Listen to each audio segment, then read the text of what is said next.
When it rains or doesn't rain for Louisiana farmers, it rains or doesn't rain here. That's why the fields at the Dean Lee Research and Extension Center offer a perfect tool for researchers to find the perfect plant for Louisiana farmers. The history of the new Llano colony is one that is both complicated and romantic. An idea that came out of California, found its way to West Louisiana, and grew into one of, if not the largest social experiment of the 20th century. A history that still lives on today. News Channel 5's Matt Jordan is out near Nachman Elementary. It looks like there's a lot of trick-or-treaters out there, Matt, even with the day change. Thanks, Kathleen. It's not quite Halloween yet, but that's not stopping a lot of these little ghouls and goblins from getting the candy that they deserve. We're out near Nachman Elementary in Alexandria, and it looks like the holiday's off to a pretty good start, besides a little bit of drizzle, but that's not really stopping anyone.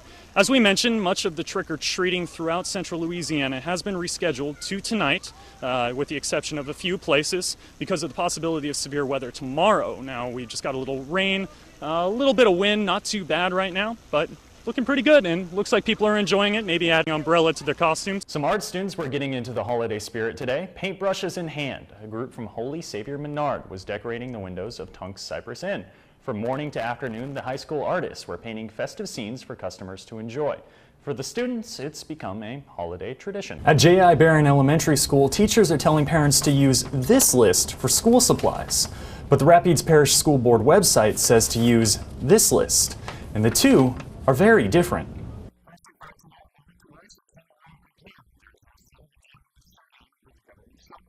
First on 5, a quiet Friday in Avoyelles Parish was dramatically changed the day after threats were made at Marksville High School. News Channel 5's Matt Jordan was in Marksville. He now joins us at the live desk with more about what happened. Matt?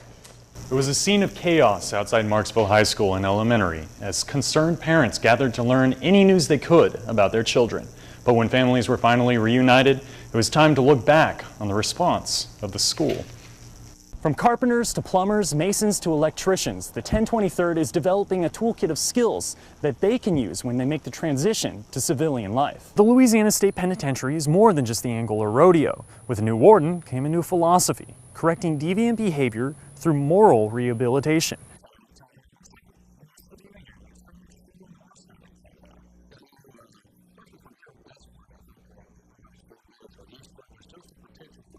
The Bufords say they start working on their haunted house months ahead of time, but the real reward comes when family visits for Halloween.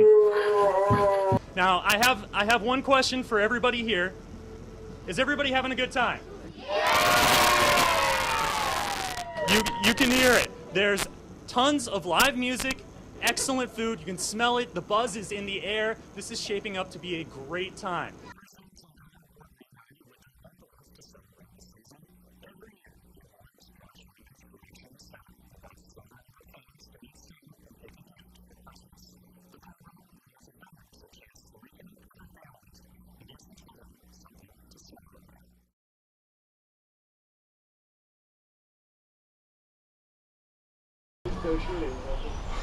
A week after tragedy struck, the Seiler family is thankful for many things. And just thankful for everybody. If it wasn't for everybody, it wouldn't be all together, we wouldn't have nothing. I just want to thank everyone.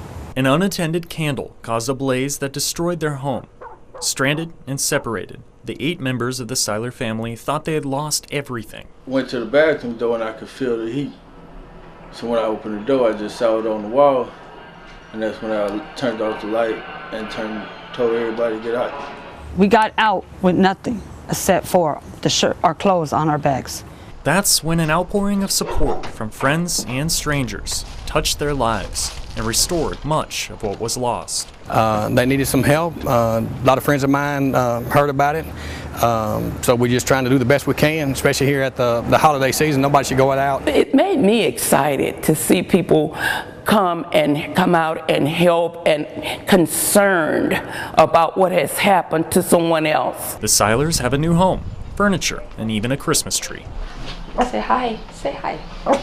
It feels good, you know. I ain't got nothing to say. It just feels good. We got our own house from everybody's help. You know, it just feels good. But most importantly, this holiday season, they have each other. And I think the greatest gift of all, one wish I had was for all of us to be together for Christmas. And with the community's help, we all are going to be together on Christmas. In Alexandria, Matt Jordan, News Channel 5, your local station.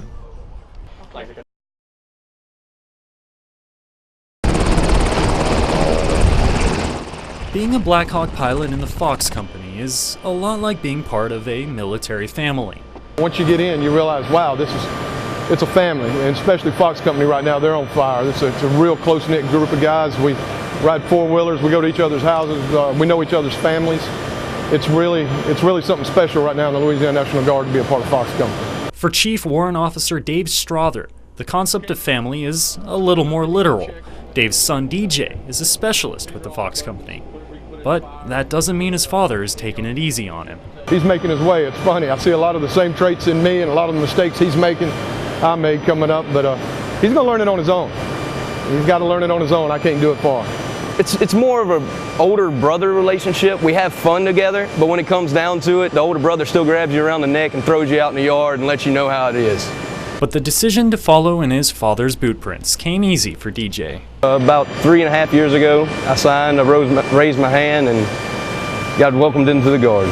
And it was a decision that ultimately brought a father and a son closer together. I think like any parent, you know, it's proud moments. When you see him doing things that you've had to go through, the hard times he's having, the good times he's having, man, it makes your heart swell with pride. It really does. And while DJ still has a long path to follow if he hopes to fly medevac missions next to his father, the 24 years Dave has been in the Guard made and continue to make a strong impression on his son. I've known a lot of these guys all my life, really, and it's always been a family to me. It's always been something I have looked at and always wanted to do. And it's a great honor to be able to do this, especially by my dad's side. And sometimes when you get down and working hard in a hurricane and you just get tired and you know, you're at your end, you look over there and there sits your son, he comes up and you can talk about something else, get away, it's an honor. It really is, and he's going to make it. It was time for a new adventure, and while my dart shooting skills may have been a bit rusty, I think I hit Texas. Yep, that's Texas. Yep. I eventually found a target. Looks like we're going to Llano. Geographically, where the city of Leesville ends, the town of Llano begins. But historically, it's the story of an experiment that had worldwide influence. Llano has probably got as much history or more history than any parish in this area over here. It wasn't long before Llano's strange and unique origin story began to emerge. Llano was born out of one of those great social experiments that took place in the United States at the latter part of the 19th century and in the early 20th century. Originally, Llano was a small town named Stables, owned by the Gulf Lumber Company. In 1917, the company sold the property to a California attorney named Job Harriman. He was a one-time candidate for Vice President of the United States and the leader of a socialist cooperative known as the Llano del Rio Colony. The history of the new Llano colony is one that is both complicated and romantic. An idea that came out of California, found its way to West Louisiana, and grew into one of, if not the largest social experiment of the 20th century. A history that still lives on today. If I remember correctly, my dad had to pay a membership into the colony, $1,000 for him and $500 for me and my sister. For many suffering during the Great Depression, a place like the New Llano colony seemed like a utopia where employment was guaranteed. That's how a 10-year-old Bill Burrow and his family found their way from Massachusetts to the west side of Louisiana. Somewhere or other he found out about this colony. We lived in Massachusetts. He got a man to come with us and drove the car, and we left there on a Sunday, November 15th, 1931. We arrived here in Llano on a Sunday, November 22nd. Burrow was among thousands who spent time at the colony between 1917 and 1937. Colony life was based off of socialist principles, dreamed up by Harriman in California before he and 200 others found their way to Louisiana. But the colony wasn't exclusive. You didn't have to be a socialist. As I understand, they're just 3 or 4 of the people were socialists. Their ideas, radical at the time, became social norms after the Depression. They brought about changes like Social Security, fair labor practices, a 40-hour work week, not using child labor. So when they appeared radical at that time, they were the type of people that led efforts that helped to create life, aspects of life that are better for all of us today. But the colony wasn't immune to the times, and financial disputes eventually led to the downfall of the utopia of West Louisiana. Well, they lost it. No, they fought for years and spent a lot of money. They really did spend money that they didn't have, trying, you know, to hire attorneys to fight the system. Paving the way for the future of the town we know now, but not without leaving behind a rich history. With Talk of the Town from New Llano, I'm Matt Jordan, News Channel 5, your local station.